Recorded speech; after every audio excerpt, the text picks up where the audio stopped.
Hi, I'm James Shillinglaw. I'm aboard the brand new MSC Seaside, a marvelous new ship that's starting to sail from Miami. And I'm with Rick Sasso, who's chairman of MSC Cruises USA. And we're going to find out about this new ship, some of its features, and really the emotion that's happening in this company today with the new Miami launch.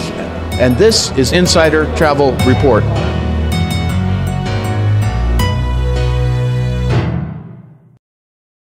Now, Rick, we had the christening yesterday with Sophia Loren again, of course. You know, she's wonderful, right? She is the godmother. Yeah, she's the godmother for all your ships. And we had Ricky Martin, and we had Andrea Bocelli, and all these wonderful people. But here we are on board. Talk a little bit about what this ship means to MSC and actually to the market, U.S. market today. Well, I think it's certainly revolutionary. I mean, when you think just a number like 300,000 square feet of public space, and you see that promenade that circles the ship on deck number 8, and you see the variety of lounges and bars, and it's really appealing to a very broad taste level. It's not about age or demographics when you sail on a ship like this. There's so many things to do in every category of your lifestyle, whether it's having a chocolate or whether it's doing a... Yeah, we are right in back of here. We have the chocolate bar and espresso. Bar. You see that? You can see in the back, chocolate is racing in a stream. It's interesting. Whether it's the children's facilities that cater to every class, every age group of children. The shopping has a variety of shopping that appeals to different tastes.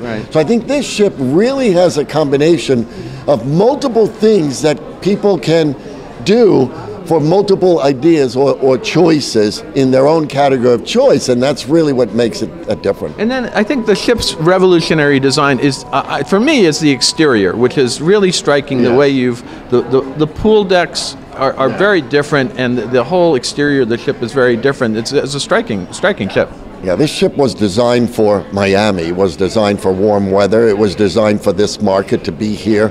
And I think we wanted to capture that imagination. Even when you're driving across the causeways to Miami Beach, we want people to stop and go, that's a different looking ship. And what's that promenade that's on one of the lower decks? Usually they're up on deck 15 or 16, and you can't really feel the ocean or the sea while you're cruising. So we brought back some interesting aspects of cruising that I think we're trend-setting now, and again, I use the word revolution.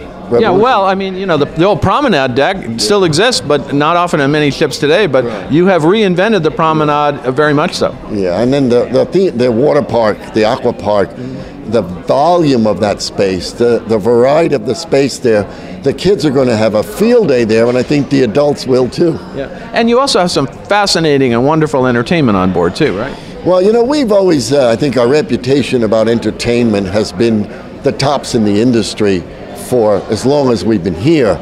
And now when you have hardware that allows you to put on different shows, and particularly like Cirque du Soleil on Meraviglia. Yeah, that's coming, right. We are trendsetters in the entertainment area, but it's really about the quality of our entertainment that give the goosebumps, and I think we're the leaders in that area. Well, and then also we got to talk a little bit about the dining. I've actually had a chance to sample Roy Yamaguchi's cuisine, although not on board yet, but you have that and a lot of other different cuisine. And I will say, used to say this a lot, you had the best pizza at sea, and I totally agree now. I had some last night. It's great. Yeah, you know, we use the freshest ingredients, the best ingredients, and most of the food is prepared fresh.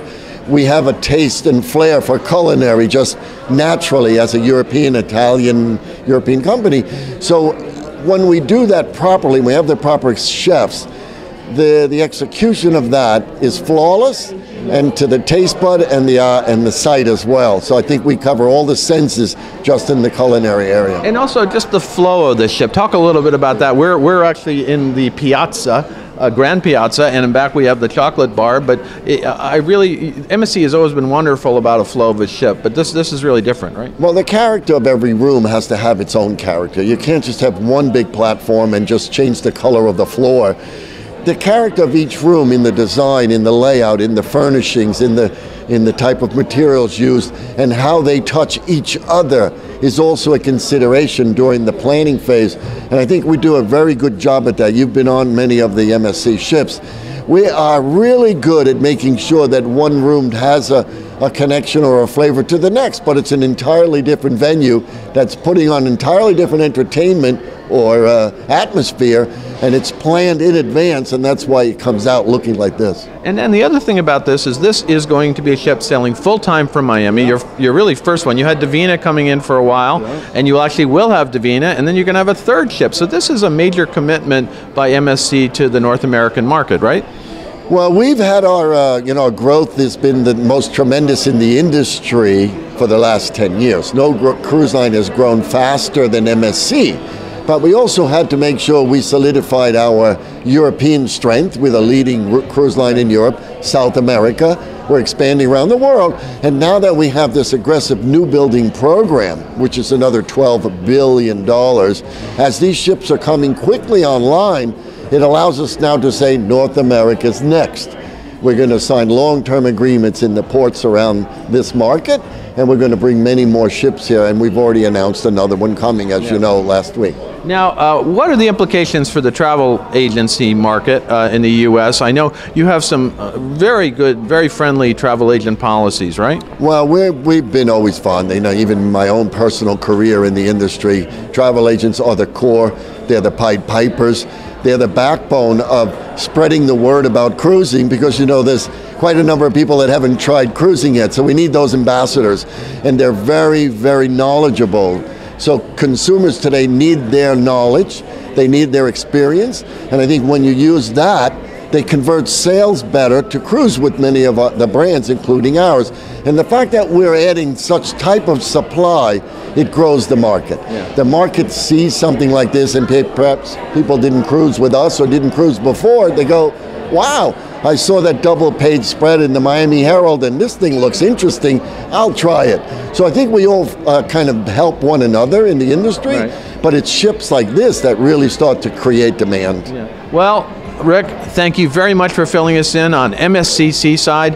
I think this is a ship that will get people, even consumers, talking about MSC, and we'll start asking for, what's that ship that it looks like a Miami condo or something, and it's looking an amazing type of experience on board. Congratulations on the christening. Another one under the belt. It just seems to be almost every other year you got something, right? Yeah, people should go to YouTube and look at that christening last night, because it was special, and thank you very much for even being with us last night and today, because we need people to help tell the story of what happens with this ship, but how MSC has grown in this market.